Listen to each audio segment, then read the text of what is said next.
motivos causadores da inadimplência educacional. De onde começa e por que a inadimplência é instaurada nas instituições de ensino. O que leva à inadimplência? Se eu sei quais são os motivadores, fica muito mais fácil eu combater a inadimplência.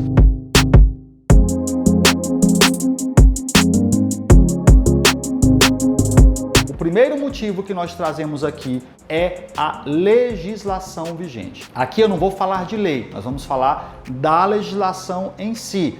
E ela é um dos causadores da inadimplência educacional. Por quê? Porque você não pode mudar. Por exemplo, o que a lei trata? Eu não posso reter a documentação do aluno, eu não posso impedir o aluno de entrar na sala de aula, eu não posso impedir o aluno de fazer prova, então eu fico ali à mercê, eu não posso ter sanções pedagógicas. Então não há o que fazer em relação à legislação, mas esse é um dos motivadores, é um dos motivos que leva à inadimplência educacional. Eu sei que você há de convir comigo e de concordar, claro, isso é pacificado. O segundo motivo que leva à inadimplência educacional são multa e juros.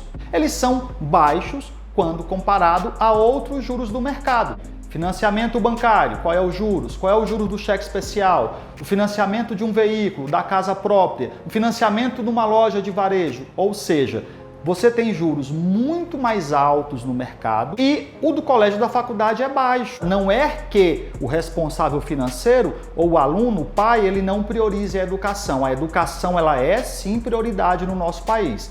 O que não é prioridade é o pagamento da mensalidade de forma pontual. Por que eu falo que juros e multa é um outro motivador da inadimplência educacional?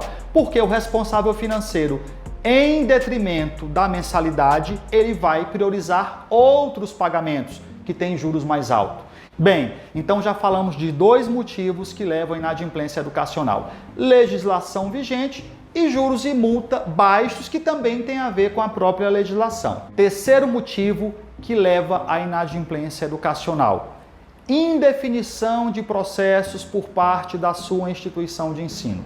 É a sua instituição não ter regras claras e bem definidas quando o assunto é inadimplência educacional. Tenho certeza que na hora da matrícula existe todo um ritual que é seguido. Você tem um contrato educacional, eventualmente você faz uma análise de SPC e de Serasa, faz uma análise da renda, pede a documentação, nada consta da outra instituição, pede o histórico, o boletim. Então tem todo um regramento, tem todo um processo muito bem definido, independentemente de como seja o tamanho da tua instituição, mas existe um processo bem definido para a matrícula. Agora isso já não acontece na cobrança. São processos totalmente indefinidos. Quem faz a cobrança é terceirizada, você cumpre a regra com a terceirizada? Não, você faz o processo interno. Você tem um procedimento para cada aluno, para cada situação, para cada família. Como é a tua régua de cobrança? Você cobra com 5, com 30, com 50,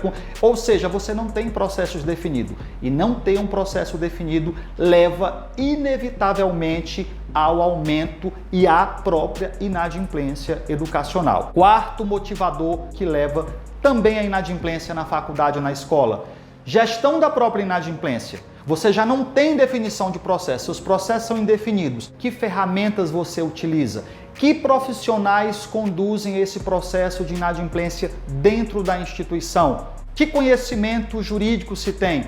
Então, você não ter gestão de processos leva diretamente também à inadimplência educacional. Isso fomenta a própria inadimplência na sua instituição. Então, ter processos muito bem definidos e eu não ter gestão da própria cobrança, da própria inadimplência, inevitavelmente vai levar a sua instituição para aquele processo ali de acúmulo de mensalidades deixada para negociar no final do período. E eu ouço muito de alguns gestores dizer: não, mas eu não tenho problema com inadimplência no período atual. O problema da minha inadimplência são de anos de períodos anteriores. Aí que você se engana. Se mede a redução da inadimplência nas instituições de ensino, mas não é tentando buscar esses valores perdidos de períodos, de anos, de semestres anteriores. A gente consegue medir a redução da inadimplência é quando eu pego um período letivo, seja ele o ano, seja ele o semestre, e eu termino, por exemplo, com inadimplência de 3% em um determinado período, e eu faço um trabalho forte no período seguinte e termino, por exemplo, com 2%.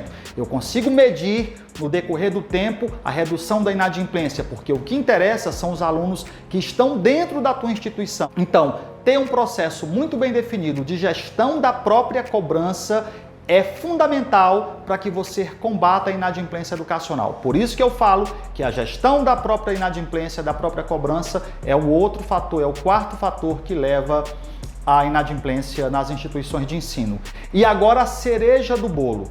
Esse é o mais importante. Esse é o fator que detona com a tua instituição. Esse é o fator que você deveria tirá-lo, que você deveria extirpar da sua instituição. O principal motivo que leva à inadimplência educacional na sua faculdade e na sua escola é o aspecto cultural.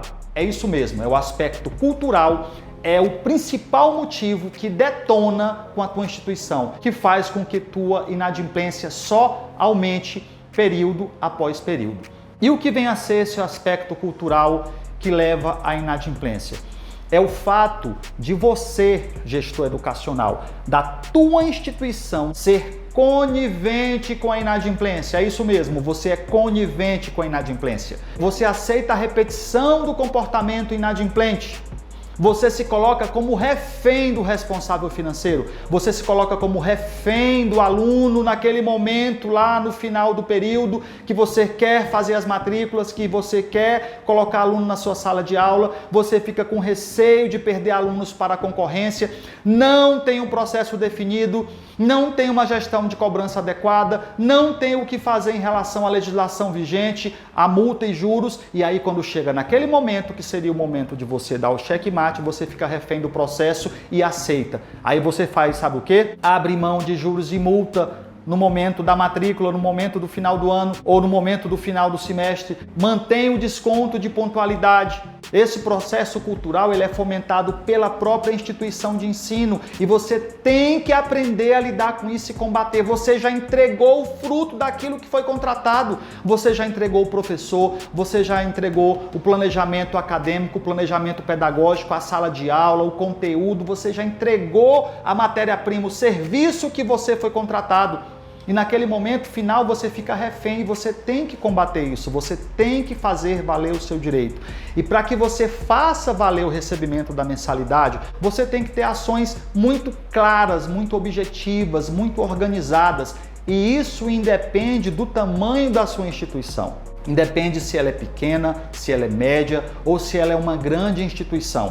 Então pense muito bem nisso. Esses são os 5 fatores que levam à inadimplência educacional na sua instituição de ensino e em todas as instituições de ensino desse nosso Brasilzão. Muito obrigado, boa sorte e até a próxima.